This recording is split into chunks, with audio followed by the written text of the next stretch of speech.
Last night on The Bachelorette. I'm praying no spiders. No spiders. No spiders. Your model is Goldie?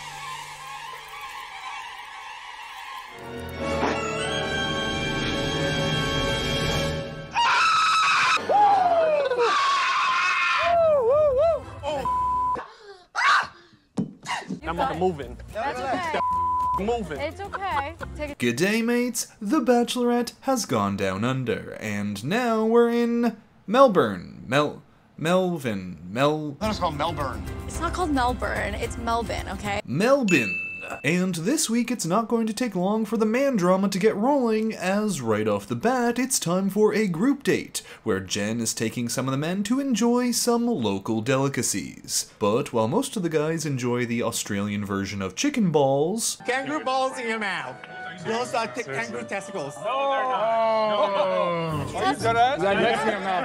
Devin here has decided to pull Jenn away. Like, completely away from the whole date, as if they're on a one-on-one now. And this rubs a number of guys the wrong way, as they're suddenly out here looking for Jenn like... I don't know what's going on or where they are. I feel like you just ruined the fun group setting. Well, we took a group date and made it a single date, so it's like... But I mean, absolutely diabolical work from production. You gotta tip your hat to the masters of the game, because something like this has to be approved by production, and they knew some feathers were gonna get rustled by this move. Which is exactly what happens, as the group then arrives at a comedy bar to do some roasting, and Devin becomes the easy target for everyone's jokes. You guys have met Devin, clearly. If you haven't, he's the one who loves talking about himself. So Devin loves talking about his feet. He loves stealing Jenn, and he's ugly. Good one. Okay, someone please get these guys a ghostwriter. However, while most of the guys are keeping it relatively lighthearted and get their Devin ribbing out of their system with the roast, Aaron is still clutching his pearls. Like, literally, he's wearing a pearl necklace and I couldn't focus on anything else. In my head, I'm like, how serious is Dylan? Devin. You feel like you're good for Jenn? I just feel like I'm understanding more about Jenn, and she doesn't want to be with a boy. I don't think I'm a boy. This is episode 2, my guy. I think I'm understanding Jenn and she doesn't want to be with a boy? You've had 2 conversations with this woman. Also, dude went to go get ice cream with her for 10 minutes and you're this pressed? You don't even know his name. I'll say I haven't seen you take charge. And I don't think that she wants somebody that's gonna sit around and focus on what other people are doing. You know what I mean? Now, normally the best thing to do in a moment like this is to de-escalate or just remove yourself from the situation. But that's no fun, so instead, Devin decides to do this. I don't know, I'm trying to respect everyone's time and like... Alright, this is a horrible decision and I love it. So Aaron then goes out and huffs and puffs and decides he's not gonna let the ice cream man freeze him out. So he hikes up his pearls and storms back into the room like, Reclaiming my time. Reclaiming my time. Reclaiming my time. Okay. Reclaiming my time. Unfortunately though, all he's able to reclaim is like 2 more minutes as once again, Devin walks in and tells Aaron to beat it. And although Jenn is not too happy about all this bickering right in front of her face, Devin is the ultimate winner here as she just seems to be really into him and he locks down a kiss. Naturally though, Aaron and Devin spar the moment Devin gets back, while all the other men have to awkwardly sit there trying not to make eye contact. If you're hitting it off with Jenn, I'm happy for you. I am, and you're like trying to dissect why I tick the way I tick. Just let me tick, bro.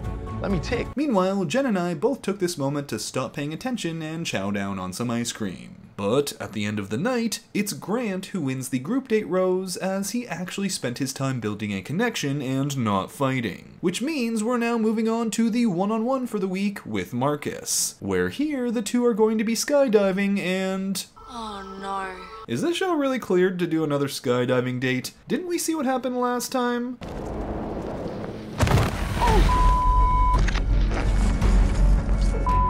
Great job! But Jenn and Marcus make it to the ground in one piece, and the adrenaline date does its job, as the brain chemicals start pumping and the two immediately make out. We then move on to the night portion of the date, where these two get to eat dinner at everyone's dream restaurant, the library. And, like every Bachelor one-on-one demands, there has to be some sort of emotional revelation that comes out by the time they get to dessert. For Marcus, it's something he mentioned to the camera in the first episode, that during his last deployment to Afghanistan, he was seriously injured in a firefight. A grenade was like tossed in the room, and you know, me and all my buddies heard that like hit the ground, and that was like the longest 3.5 seconds of my life. For the next 2 months, Marcus was in the hospital, working his way from breathing through a tube to learning how to walk again to making a recovery. As a result, he's learned how fragile life can be, and he wants to live it. That's why he's here. Jenn then applauds Marcus for being so open and for his resilience, and Marcus gets a rose. Meaning another day is over, and we now move on to the final group date. This time it's your classic Bachelor photo shoot date, here featuring some Australian wildlife. We're talking reptiles, owls, a whole bunch of cute furry things. Hakeem, though, is really hoping for a koala for his photo shoot,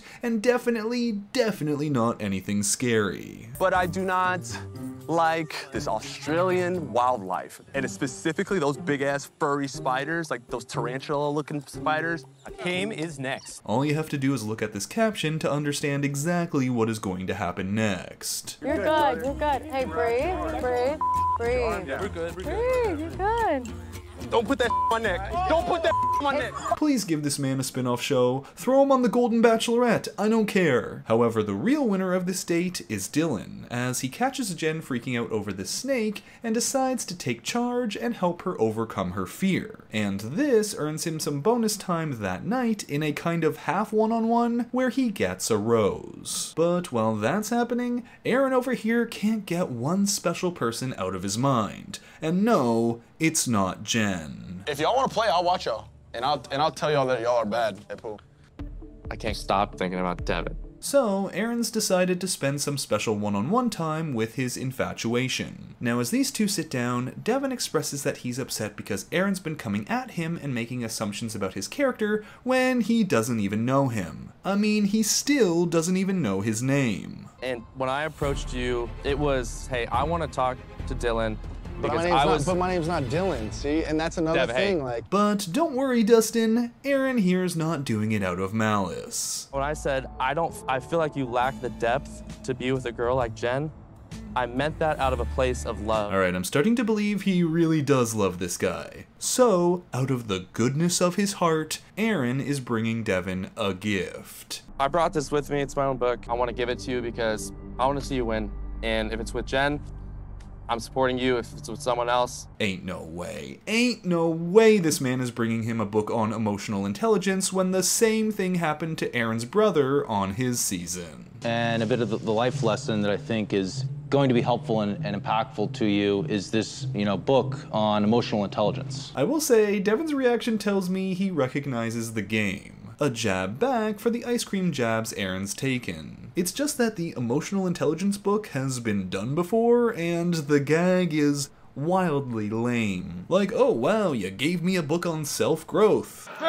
Good one! But now it's time for the pre-rose ceremony cocktail party, and you better believe the boy brawls are far from done, as Devin states he's going to make sure to respect everyone's time, but then immediately jumps to take Jenn aside first. Which, is that disrespecting their time? Like, he's just going to get his federally mandated alone time as someone without a rose, but the only difference is he's doing it first. I guess some people feel like his ice cream moment counts as him having time, and it's not fair for those who've barely talked to her all week. Either way, more men are pressed, especially Thomas here, who comes storming in to pull, not Jenn. Hey, let me talk to you for a second, big man. You mind giving me 1 minute? Like, I'm confused here. I don't know, that sounded serious. So Thomas gets in a real tizzy, chewing out Dylan for taking that first chat with Jenn after saying he was going to respect other people's time tonight. All the while, Jenn is like, right there. Respect your time.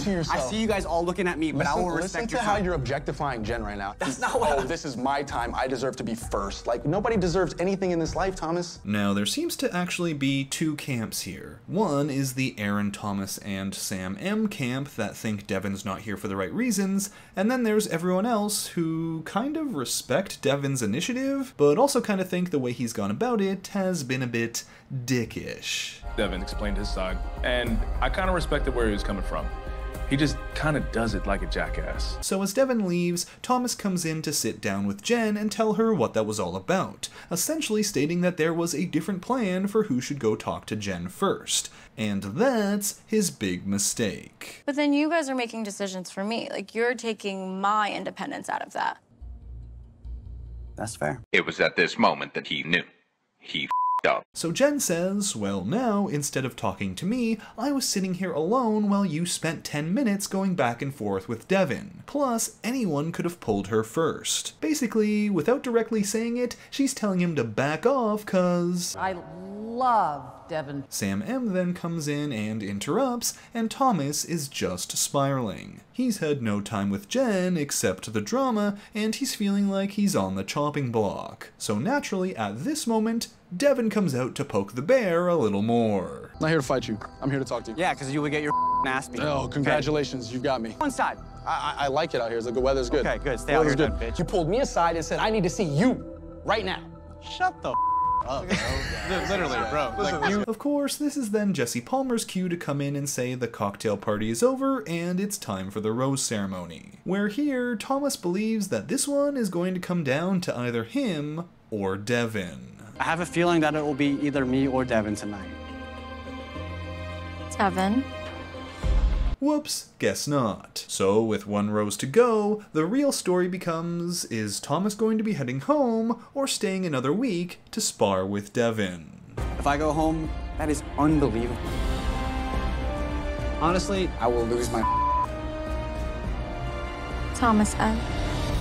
So with that, Jahan, Marvin, and Shot O'Clock number 2 guy Brian are headed home, and we've got one more week of Devin drama on the Australian horizon. So that's it for this recap of The Bachelorette Week 2. Thanks for watching, and if you enjoyed the video, make sure to give it a like, comment your thoughts down below, and subscribe to the channel for more content. And until next time, Bachelor Fantake out. Kangaroo balls in your mouth. Those are kangaroo testicles. Oh no.